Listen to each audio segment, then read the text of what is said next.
الأستاذ الدكتور الأخ العزيز الأستاذ الدكتور علي النشمي المحترم. الأستاذ الدكتور علي النشمي موسوعي عراقي وواحد من أهم الشخصيات الوطنية العراقية اللي حقيقة ما يطلع ببرنامج إلا أنت تنشد نحوه وتسمع له، تسمع له بطريقته العفوية المعجونة بالمعلومات التاريخية والموسوعية والقدرة في تقديمها. يعني الأستاذ الدكتور علي النشمي هو ليس مفكر فقط ولا موسوعي فقط، إنما هو أيضا إعلامي من الطراز الأول.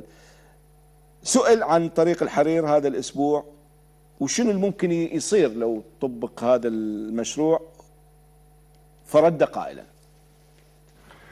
الحزام والطريق لا يتخلى عن العراق أبدا، وكل ما يحصل الآن بمجرد العراق يدخل به ستنتهي كل هذه المشاريع، ولن يستغني العراق عن الحزام والطريق. الحزام والطريق هو مجرد طريق، يعني انتم ما يكون طريق يجي، لا يعني شنو احنا حمامين احنا؟ يعني لا، حزام والطريق يعني الطريق تصير به صناعات، وين ما يمر تصير به صناعات من ذلك البلد. احنا عندنا بتروكيماويات، غيرنا عندنا زراعه غير هذا، وبالتالي تبنى مصانع للتعليم، تبنى مصانع للاشياء، وايضا تبنى بتروكيماويات، تبنى معامل المطاط وما شنو غيرها.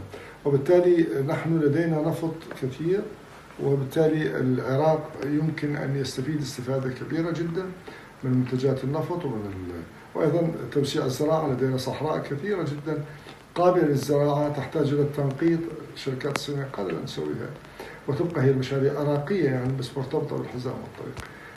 الحزام والطريق لو دخل العراق فيه في 10 سنوات العراق سيكون دوله كبرى، لأنه العراق لديه مؤهلات لا توجد في أي بلد.